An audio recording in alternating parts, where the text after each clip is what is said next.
Venezuela, Iberoamérica, gracias por estar con nosotros. A esta hora del día les saluda Wilmer Rosas en esta nueva emisión de Agenda 21, una marca de opinión libre. Este año, el 16 de diciembre, se van a celebrar las elecciones regionales para gobernadores en Venezuela.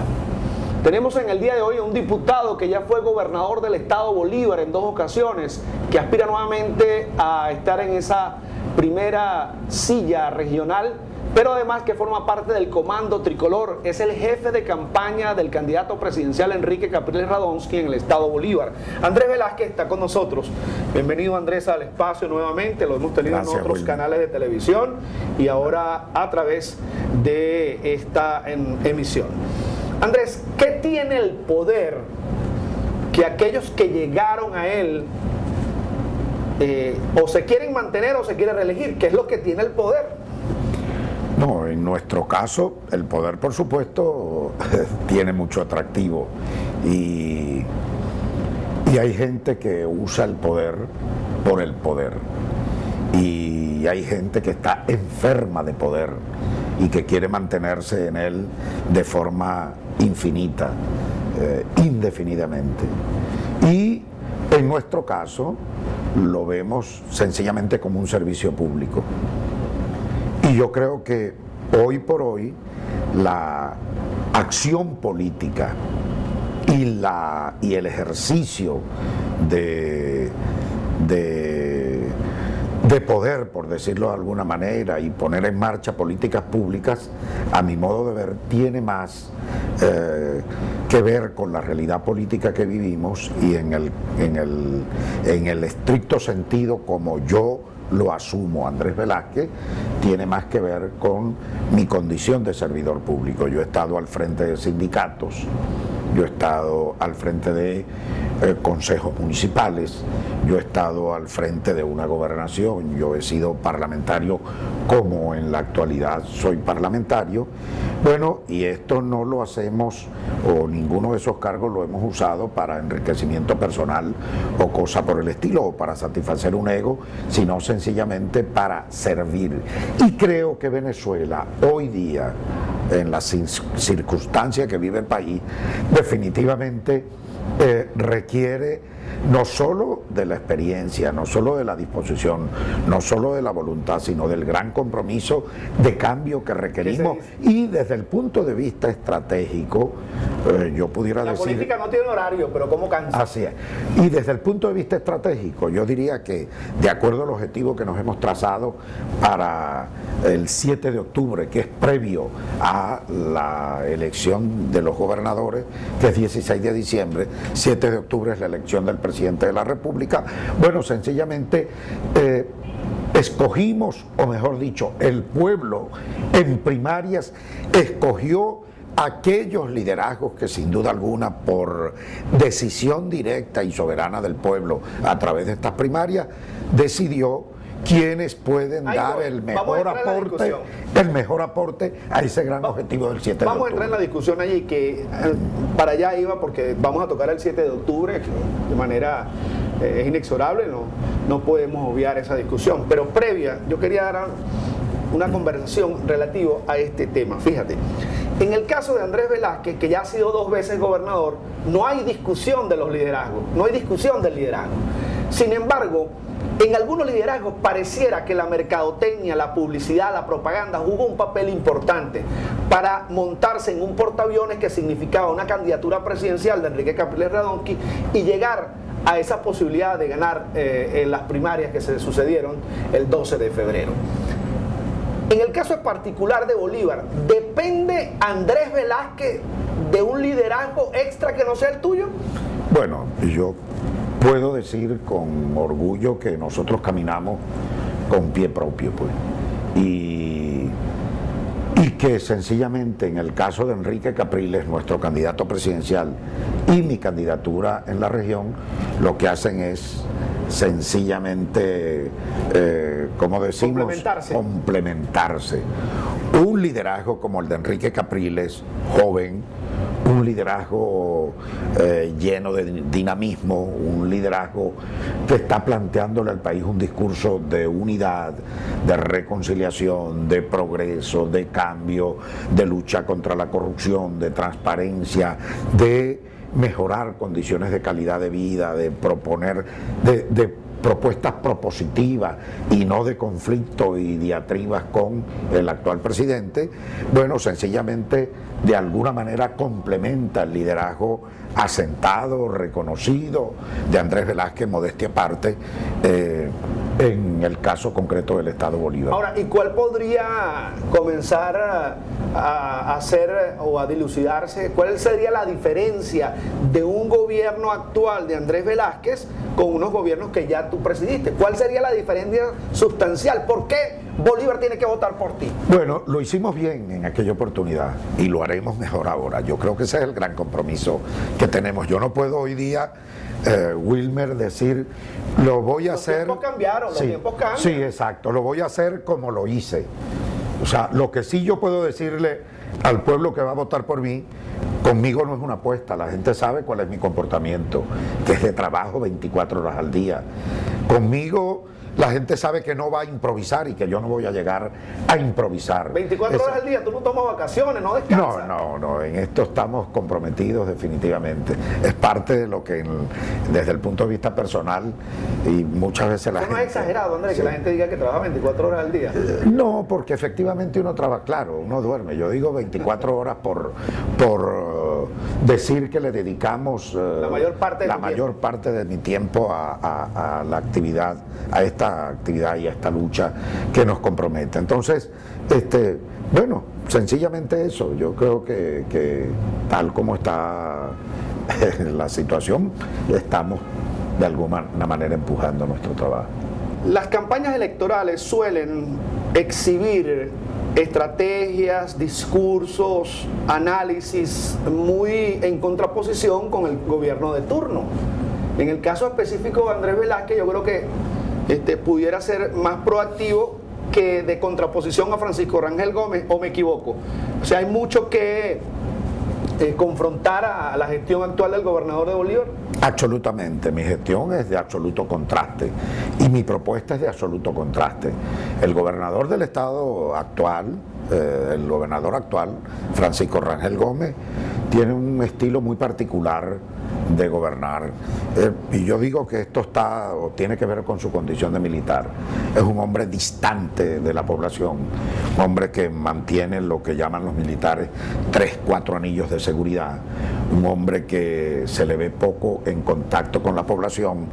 Él lleva y traslada los grupos afectos al partido y a él al sitio donde él quiere encontrarse con ellos, y no él o el gobernador desplazarse al sitio donde está la población. Es decir, no es un conocedor de la vivencia y de la cotidianidad diaria de todas las calamidades que la gente tiene que sufrir. Es un gobernador de vallas, que solo se le ven las vallas. Tú vas, y esto lo digo porque, bueno, entre Puerto Ordaz y Ciudad Bolívar, solo en ese recorrido de unos 100 kilómetros de distancia, este señor tiene no menos de 100 kilómetros, unos 90 kilómetros de distancia, tiene 47 vallas, con su rostro que toma la mitad de las vallas. O sea, es un gobernador de vallas, donde anuncia, por ejemplo, todas las soluciones para el Estado. De acuerdo a las vallas, el Estado Bolívar tiene 100% agua, pero en las vallas. De acuerdo a la valla, el Estado Bolívar está absolutamente seguro, no hay inseguridad, el AMPA está bajo control, pero en las vallas. Hay empleo de todo tipo, pero en las vallas. ¿Cuál es la diferencia sustancial? Que yo no soy un hombre de vallas, ni soy un gobernador de oficina, y yo no soy un gobernador de puertas cerradas, yo soy un gobernador de puertas abiertas, que va al contacto de la población, que va a oír de forma directa, que discute. Y que entiende que tenemos que hacer un corte. Vamos a hacer el primer corte, Andrés, y vamos a seguir profundizando en la propuesta. Andrés Velázquez está con nosotros en el día de hoy en Agenda 21. Ya regresamos.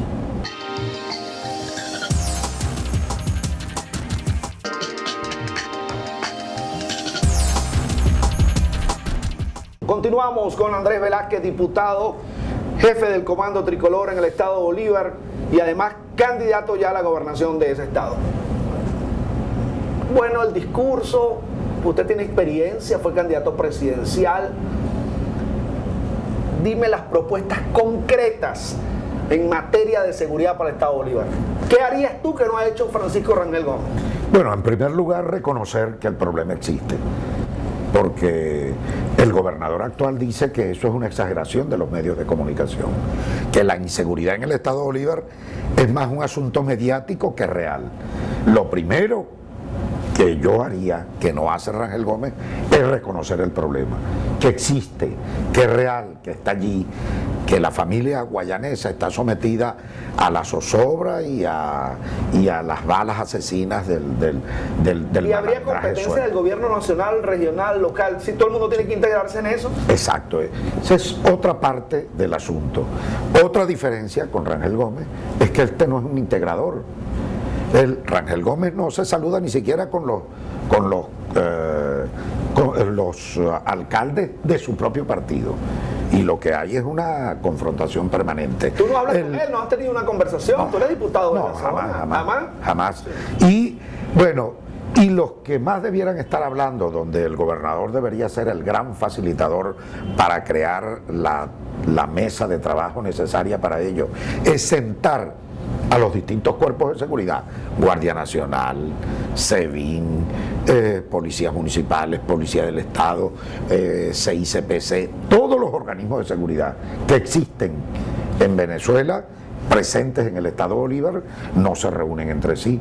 Eso es responsabilidad del gobernador, establecer permanentemente esa sala de trabajo para compartir, porque el tema de la inseguridad es necesariamente un asunto de Estado donde todos los poderes públicos tienen que interactuar, donde en esa mesa de trabajo en torno al tema de la inseguridad deben estar no solo los cuerpos policiales, el poder público, el Ministerio Público, debe estar el juez rector del estado Bolívar, debe estar el defensor del pueblo, deben estar ONG de derechos humanos, todos de alguna manera comprometidos y expresando la voluntad necesaria para resolver el problema. Pero sí se puede resolver el problema, se puede resolver realmente. Se puede resolver. No es un desideratum, porque tú sabes que candidato que no ofrece no es candidato. No, pero en mi caso yo te puedo decir, porque por aquello de que yo no soy una apuesta, de que ya estuvimos al frente de la dirección del Estado en 2 oportunidades,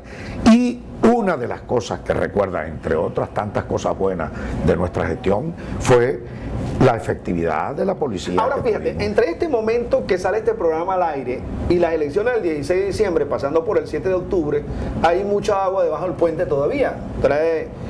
Suenan mucho las piedras porque hay que llegar hasta esos días. La gente de Bolívar puede decir, bueno, Andrés, ¿y por qué no dices de una vez al gobernador, mire, gobernador, haga esto y esto para tratar de mediatizar, de bajarle el índice de inseguridad? ¿No sería eso una proactividad importante de parte de un candidato importante en la zona? Ya lo hice en 3 oportunidades. Le envié a su despacho entregado, y tengo copia de la entrega. Por lo menos te lo recibieron. Sí, la secretaria del despacho lo recibió.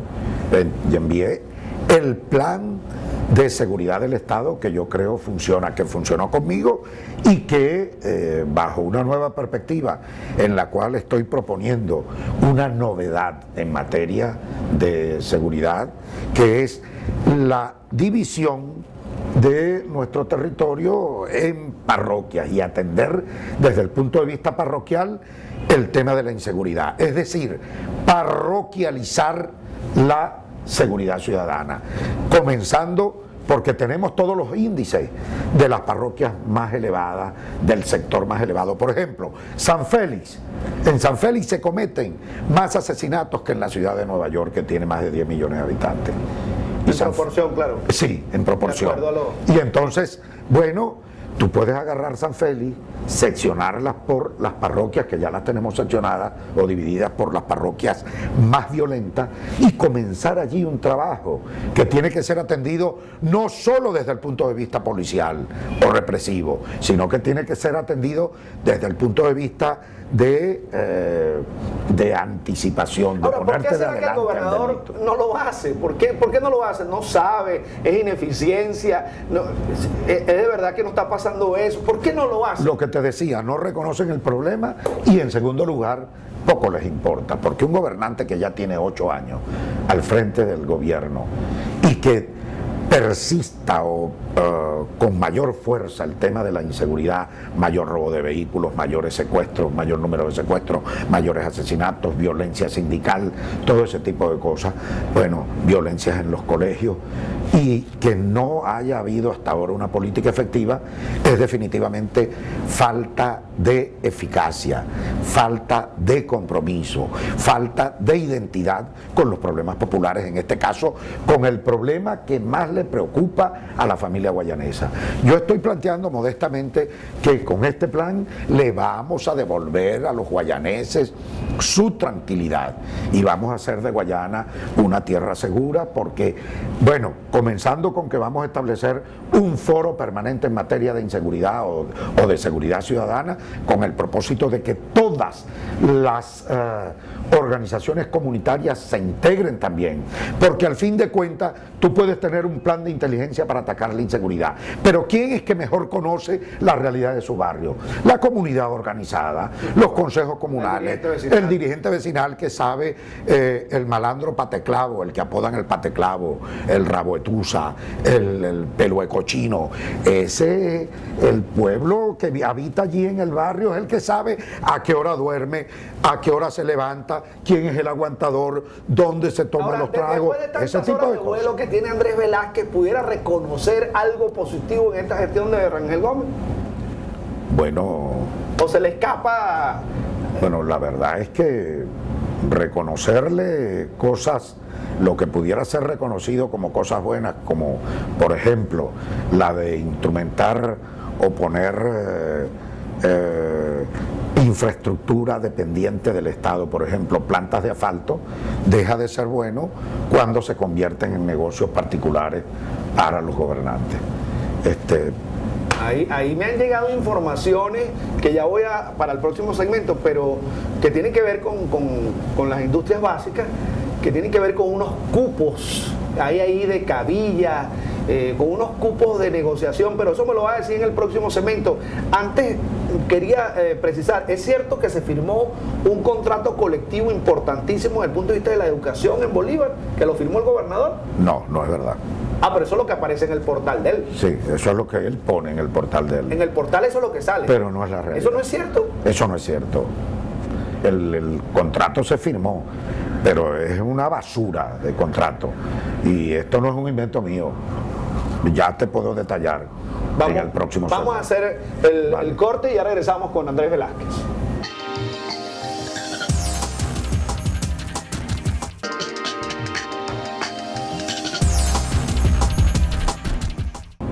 Continuamos con Andrés Velázquez, diputado de la Asamblea Nacional por el Estado de Bolívar, candidato a la gobernación. ¿Eso no es cierto entonces? No, no es cierto. El contrato tenía 4 años sin firmarse, vencido, esperando por firma. Finalmente hubo un acuerdo de firma del contrato, pero el contrato es un contrato, ¿cómo te digo? Miserable. Miserable en cuanto a aumento, miserable en cuanto al contenido de reivindicaciones para los trabajadores, con una bonificación de 2.000 bolívares después de más de 4 años de vencido el contrato. Pero ahí opera algo, vigente. Ahí opera el viejo adagio, mejor algo que nada en Bolívar, ¿por qué lo firmó el sindicato entonces?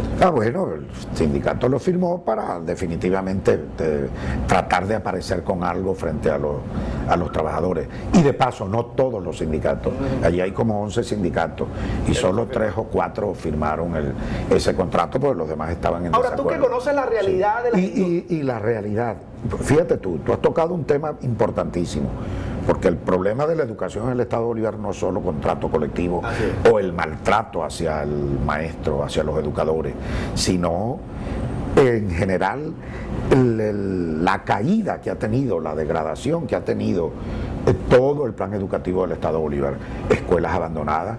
Yo conozco, chico, escuelas que yo construí, las escuelas modelo, que tenían laboratorios de computación, bonitas escuelas, todo.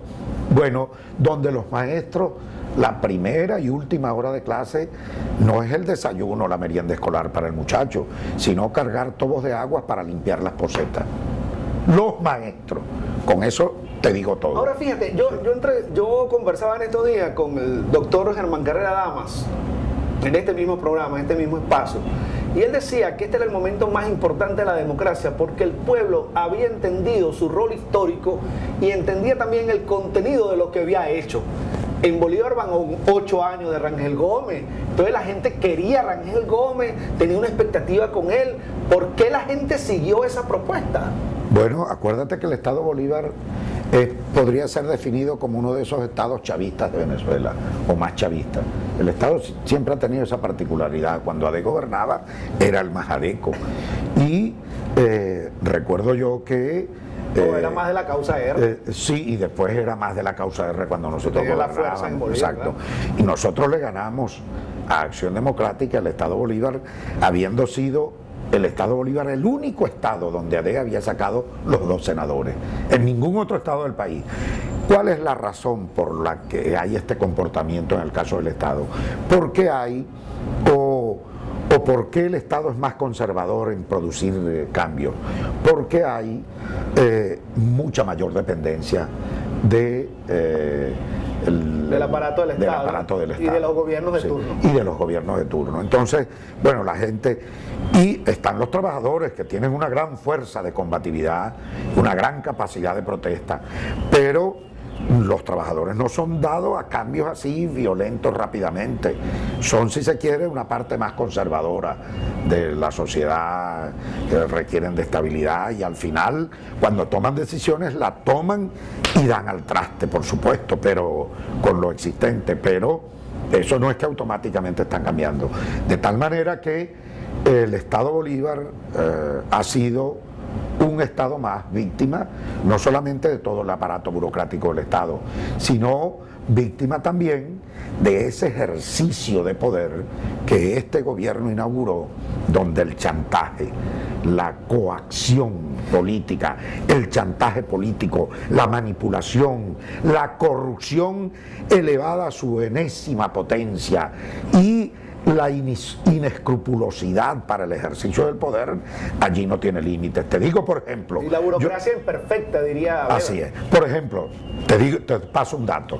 Yo había organizado un evento para el pasado 5 de mayo sobre mi propuesta de seguridad ciudadana enmarcada dentro de la propuesta nacional de seguridad planteada por Enrique Capriles. Teníamos el salón del hotel listo, ya preparado, pagado y todo, y resulta que de la noche a la mañana, faltando 4 días para el evento, nos llaman del hotel para decirnos que no se va a poder usar el salón, que tienen un imprevisto debido ¿Presiones del gobierno? A presiones del gobierno. El señor gobernador amenazó hasta con el CENIAT a la gente. Entonces, así ejercen ellos el poder, mediante el chantaje, mediante la coacción, la manipulación política, la amenaza, la persecución, ese tipo de ejercicio de gobierno que de alguna manera somete a la población. Y el propio Rangel Gómez y el chavismo nos diría, bueno, pero es que Andrés anda en campaña y él tiene que confrontarme de manera muy fuerte porque tiene que levantar los votos, los puntos. No, yo no tengo que andar confrontando. Yo creo que mi mejor jefe de campaña es Rangel Gómez, porque su holgazanería, su flojera, su corrupción, su no hacer nada, su estar de espaldas permanentes a la población, bueno, es la mejor campaña que yo pueda tener. O sea, contrastar Rangel Gómez con lo que hace 15 o 16 años yo hice, sencillamente es suficiente. En estos días pude hacer una rueda de prensa con los trabajadores de Benalum, los que estuvieron... Mejor dicho, los jubilados de Benalum.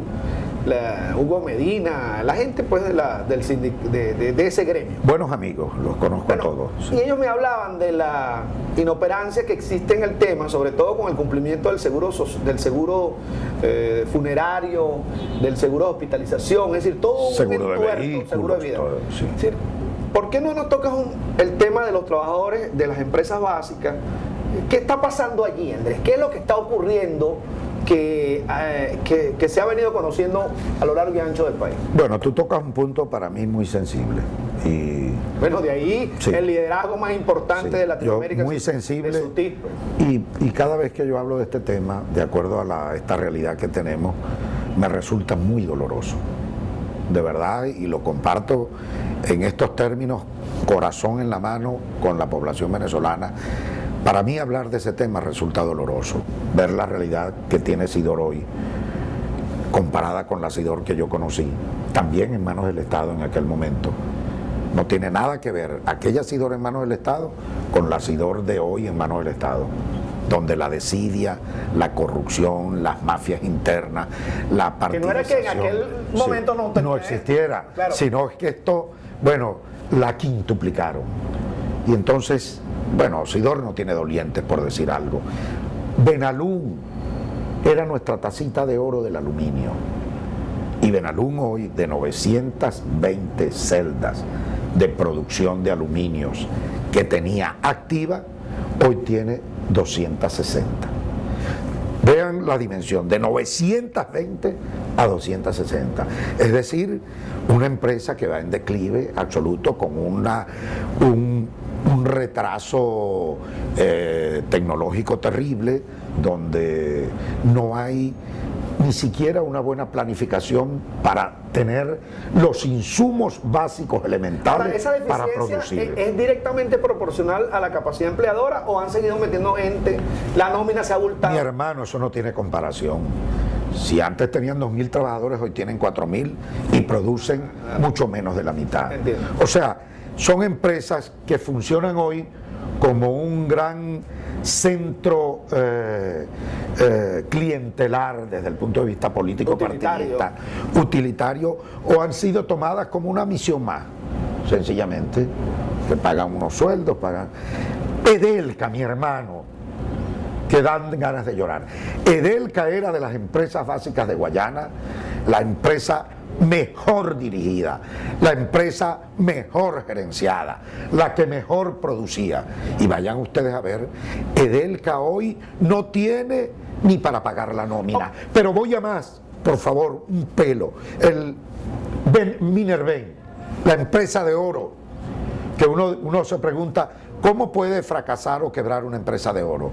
Bueno, así serán estos tipos de malos, así serán tan incompetentes e ineptos que quebraron a Minerven, la empresa de oro, cuando el oro tiene su más alta tasa de valor en el mundo. De valor de cambio. Vamos a hacer un corte, pero al regreso quisiera que nos precisaras algunas políticas públicas muy concretas que debería tener el gobernador en relación a esas empresas o a las sugerencias del gobierno nacional. Ya regresamos.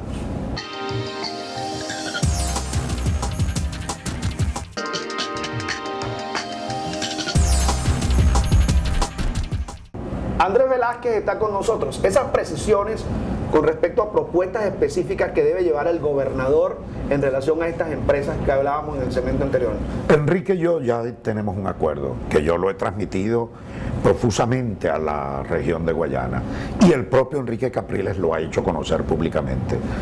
Vamos a trabajar mancomunadamente por la región de Guayana. Andrés, pero espérate, no te vayas muy allá porque, fíjate, tú sabes que el gobierno dice que yo soy oposición y la oposición dice que yo soy el gobierno, y bueno, de verdad yo lo que soy es periodista, fíjate. Una cosa es Andrés Velázquez, que yo lo veo más cerca de la gobernación, y otra cosa es el otro más cerca de la presidencia. Tú debes tener una política definida en caso de que Enrique Capriles no sea presidente. Bueno, ¿cuál es la definición allí? Yo tengo una diferencia contigo allí. Bueno, exacto, porque tal como están las cosas, si las cosas siguen como van, y esto no tiene nada que ver con mi permanente ánimo de optimismo ante la vida, que que es como una condición que yo tengo muy personal. Yo soy, perdónenme la inmodestia, yo me caigo y soy capaz de levantarme, nadar contra la corriente y continuar. Sí. Lo importante no es caerse, sino levantarse. Así es. Entonces, esa condición personal de optimismo que yo tengo frente a la vida, nada tiene que ver con lo que voy a afirmar. Si las cosas siguen como van, Enrique Capriles Radonsky es el nuevo presidente de la República de Venezuela. No lo tengan duda, no tengan dudas en relación a eso. Se los dice alguien que ganó una elección presidencial, que tuvo una competencia presidencial el año 93 y que hasta el último día de mi vida yo sostengo que gané esa campaña. Y lo tengo modestamente. Pero algunos dirían, bueno, Andrés, pero tú ganaste esa campaña y todo el mundo estaba esperando que tú pelearas en la calle. ¿Qué pasó que no peleaste? Bueno, aquí hubo... a ti te hicieron una llamada en Washington, no dijeron a nosotros que no, eso no es verdad. Eso no es especulación. Pura especulación. Ajá, pero entonces fíjate, de eso, tú acabas de introducir un elemento importantísimo. El Andrés Velázquez hoy es más pragmático, más consciente, con mayor profundidad, pero la gente dice, y si yo no te lo pregunto no sería yo y tú me conoces, y dice, bueno, pero ahora pactó con AD, Primero Justicia, con COPEI, gente que eran antagónicas a ti. El momento político está para eso. El momento político que vive Venezuela es un momento súper delicado. Yo digo que Venezuela está viviendo un momento estelar, en una antesala de cambio interesantísima. Estamos de acuerdo. Sí. Y que las diferencias... Independientemente de lo que ocurra el 7, va a haber algo muy importante. Así es. Y más allá de las diferencias que existen, que yo pueda tener con Primero Justicia, con AD, con COPEI, porque combatí esos gobiernos anteriores que pertenecían a esos partidos, más allá de eso, lo que está en juego no son mis diferencias o mi punto de vista con relación a esos partidos, o la diferencia que yo pueda tener de cómo ellos están viendo el país. Mi preocupación en este instante, Wilmer, tú lo sabes, es Venezuela. Y yo creo que estando en juego el país, cualquier otra situación es subalterna. Y hacia eso nos enrolamos. Entonces yo con Enrique he hecho un acuerdo, hemos establecido un acuerdo que, dado que el tema Guayana no es un problema de Guayana, sino que todo cuanto ocurra con las empresas de Guayana, con lo que sea capaz de producir de riqueza Guayana, impacta no solamente a la región, sino al país. Claro. Porque Guayana, como ustedes saben, es originalmente el plan no petrolero desde el punto de vista económico alternativo para Venezuela. Entonces, y de allí yo estoy absolutamente convencido, lo que allí tenemos en aluminio, en acero, en tantos minerales, es, en mi opinión, la base fundamental para la industrialización de este país, que todavía no llegamos a su poderosa y real industrialización, que no es otra cosa que transformar toda nuestra materia prima que producimos, también en Guayana o en cualquier otra parte de Venezuela, con esos minerales que como materia prima sacamos de Guayana. La faja petrolífera del Orinoco.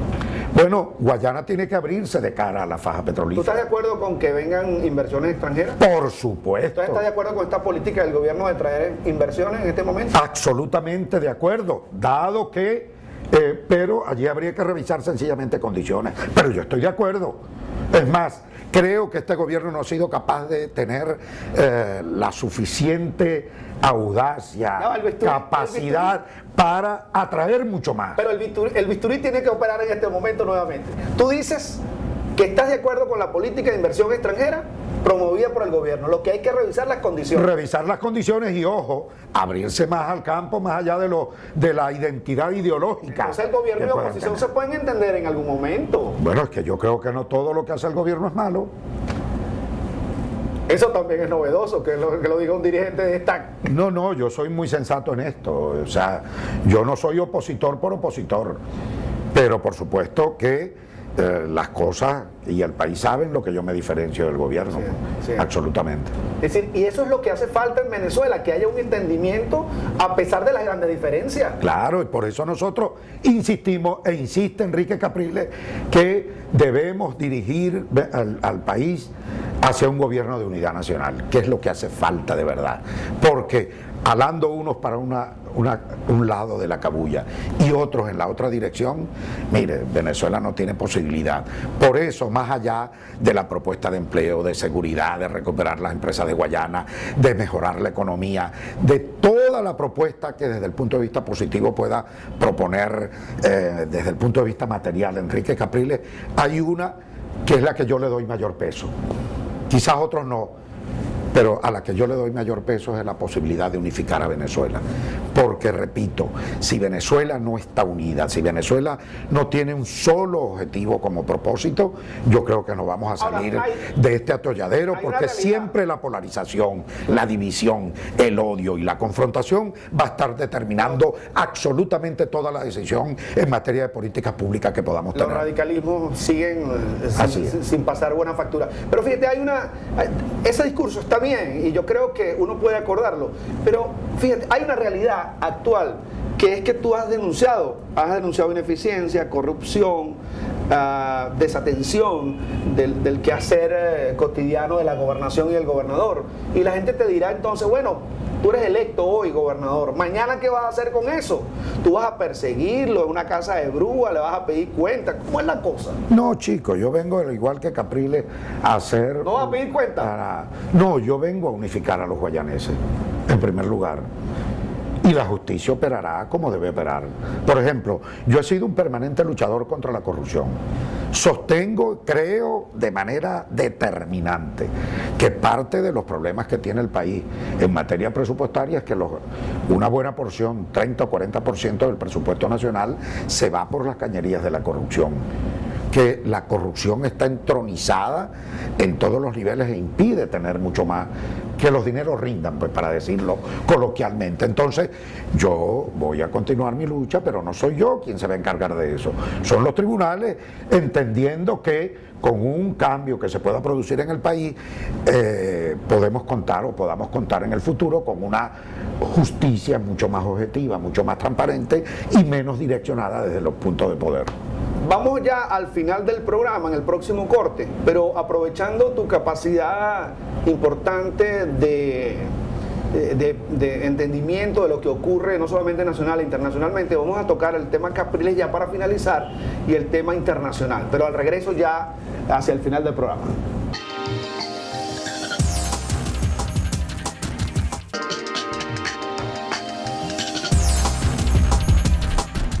Andrés Velázquez está con nosotros, candidato a la gobernación del estado Bolívar, ex gobernador y ahora parlamentario por ese estado del sur de Venezuela. ¿Tú ves realmente ganando a Capriles? ¿Realmente? Dímelo en la verdad. Sí. ¿Tú lo sientes realmente? Sí. Tú fuiste candidato presidencial y tú tienes un termómetro. Por eso te digo, que yo sé cuando una campaña es exitosa. Pero tú sabes qué está pasando, que todas las encuestas dicen que está perdiendo. ¿Por qué? No, bueno, no todas las encuestas. ¿Cuál dice que está ganando? No todas las encuestas, porque hay encuestas que lo están colocando con 30 puntos a favor del presidente, 25 puntos, 20 puntos. Eso yo no lo creo. Eso yo no lo creo. Cosa que tampoco yo creo, pero ¿tú crees que ahí... Entonces, para mí son más creíbles aquella encuesta que le está dando de 5 a 6 puntos de diferencia a favor del presidente. Sí, que en el tiempo podría... Y si eso es así, en estas alturas, mire, lo pueden escribir. Enrique Capriles es presidente. Si a estas alturas es así, primero, fíjate tú, sería bueno que brevemente nos paseáramos por el contraste de las dos figuras que se están contraponiendo. Primero, es un candidato de unidad. Segundo, es un candidato sustentado sobre las bases de una primaria. Tercero, es un candidato que su antecedente no es la irrupción madrugadora de un golpe de Estado, sino es un hombre que viene de ser presidente del Parlamento, un hombre de diálogo, de entendimiento, un hombre que ha pasado por el tamiz de la descentralización, con la experiencia necesaria, alcalde de Baruta, gobernador con eficacia, con efectividad en el ejercicio de gobierno. De formación pública. Sí, formación pública suficiente. Es un hombre joven, con una idea novedosa, que definitivamente renunció a estarse comparando con el pasado o a entrar en una diatriba de polarización confrontacional con el actual ¿Qué debería ser presidente? Capriles con 3 casos específicos? Fíjate, Capriles y el caso Colombia y la FARC. ¿Qué sugerencia podría decirle tú a Capriles en materia internacional? Colombia y la FARC. Bueno, por supuesto, en manos del presidente de la República está la política internacional. Así es, pero tú puedes... Y eso lo respeto, pero podemos perfectamente hacer una sugerencia. Claro, claro. Ahí. Con Colombia, yo diría que intensificar nuestras relaciones, mejorarlas. Hay un esfuerzo que se está haciendo últimamente, pero yo digo que ha sido más el daño que el presidente Chávez le ha hecho a la relación con nuestro hermano país colombiano, que ahora intentan enderezar este entuerto, bueno, dando algunos pasos importantes en esa materia. Y en materia de la FARC, yo creo, mi hermano, que Venezuela no puede seguir siendo aliviadero de la FARC desde el punto de vista militar, y mucho menos el viaducto de tráfico de la droga que producen y negocian esas narcoguerrillas. Con la venia tuya y de todo el país, pero Latinoamérica, tenemos que pedir la libertad del periodista francés que está en manos de la FARC. Así es. En este momento, bueno, al momento de la grabación de este programa, de manera con lo cual me solidarizo. Así es. El caso específico del ALBA, Ecuador, Bolivia, Nicaragua. Esos bloques ideológicos no tienen sentido. Yo creo que tiene más... UNASUR tiene sentido. UNASUR. CELAC. Eso tiene más posibilidades. Eso es lo que debemos fortalecer. Eso es lo que debemos fomentar. Más allá de nuestras... de agrupamientos ideológicos. Porque eso, al final de cuentas, es como mochos que se juntan para rascarse, como dice el refrán popular. ¿Cuál debería ser la política Capriles, Estados Unidos, Norteamérica? Yo creo de total transparencia y de una relación de respeto absoluto, de respeto de allá para acá y de aquí para allá, y de transparencia total y absoluta en el intercambio comercial, donde, bueno, tú ganas y yo gano, donde la cosa no es más o menos similar sería el caso hacia Brasil. Absolutamente. Y verla, porque aquí no estamos con... Yo no estoy contra la posibilidad de que Venezuela se abra al mercado chino. Lo que yo pudiera resentir de eso es que nos estamos entregando al imperio chino absolutamente. Ni a un imperio ni al otro. Así, ni a uno ni otro. Yo no estoy en desacuerdo con que le metamos la mano a Cuba o que tengamos una buena relación con Cuba. Lo que queda absolutamente claro es que Cuba no puede determinarnos la vida aquí en el país. ¿Cuál es la posición de Andrés Velázquez con el tema de Guyana, el Esequibo? Bueno, sin lugar a dudas, reclamar nuestro territorio e ir a una negociación definitiva con eso, porque eso no puede seguir dormido en el tiempo, y donde en la actualidad una complicidad y una cierta complacencia de parte del gobierno actual para contar con esos votos en organismos multilaterales o en organismos internacionales. ¿Tú has tocado ese tema con Capriles y con Gabriel Radón? No, esa parte no la hemos tocado. Pero deberían abordarla, ¿verdad? Es un tema importante. Hay un equipo que está trabajando. Recientemente el coordinador de la mesa de la Unidad Democrática y coordinador del equipo estratégico del candidato, el doctor Ramón Guillermo Veledo, hizo una interesante y clarísima exposición en materia de política internacional que va a llevar Enrique Capriles. Es más, te sugeriría que lo entrevistaras porque él está conduciendo ese equipo también. Ahora, ya para concluir, Andrés, 2 o 3 aspectos fundamentales de Andrés Velázquez en este momento, de la cual tendría que asirse el pueblo de Guayana para reelegirte como gobernador, como su gobernador. Esos elementos más sustantivos que tú puedas expresarle en este momento. Bueno, yo a Guayana le devolveré al ejercicio del gobierno regional transparencia, dignidad, honestidad, que no la tiene. Hoy por hoy, la gobernación del Estado Bolívar está conocida y caracterizada no solamente en Guayana, sino conocida hacia afuera como una de las instituciones más corruptas, porque no hay negocio donde no esté metido el gobernador del Estado con su familia, lamentablemente, como lo involucró en eso. Y le vamos a devolver eficiencia en materia de seguridad, en materia de educación, en materia de empleo, con el programa Progresa Trabajando, que es un programa extraordinario, verdaderamente revolucionario, en materia de empleos. Vamos a atender lo que tiene que ver con el tema democrático en materia de descentralización, porque el gobierno lo que ha hecho y lo que ellos llaman participación popular y poder popular es control político y no verdadero empoderamiento desde el punto de vista de la descentralización, acercar el poder más al pueblo y trasladar al pueblo mecanismos de poder y espacios para la toma de decisiones. Eso no se ha cumplido con este gobierno, y en mi caso, porque ya lo hice y tenemos los antecedentes, todas estas cosas que habla Hugo Chávez de su revolución y de participación popular, bueno, eso no lo inventó Chávez, eso fue una propuesta de la causa R y de Andrés Velázquez puesta en práctica en un ejercicio de gobierno concreto. Yo quisiera agradecerte, Andrés, muchas gracias, por la posibilidad del día de hoy de conversar. Espero que no sea la última. No, por favor, vale. Vamos a seguir conversando, pero quería dejar solamente una reflexión muy rápida. Como hablaste del tema de la parroquialización, que tiene que ver con la municipalización también, tiene que ver con la construcción de la cultura política, en algún momento nosotros hicimos una propuesta en el sentido de llevar a las parroquias en tiempo real infocentros que pudieran decirle al gobernador o al alcalde: mira, está pasando tal cosa en San Félix, atiéndeme en este momento. Hasta que te la dejamos allí para que se siga el debate, para que siga lo que se denomina en algunos países el gobierno en línea. Exacto, y a eso iba.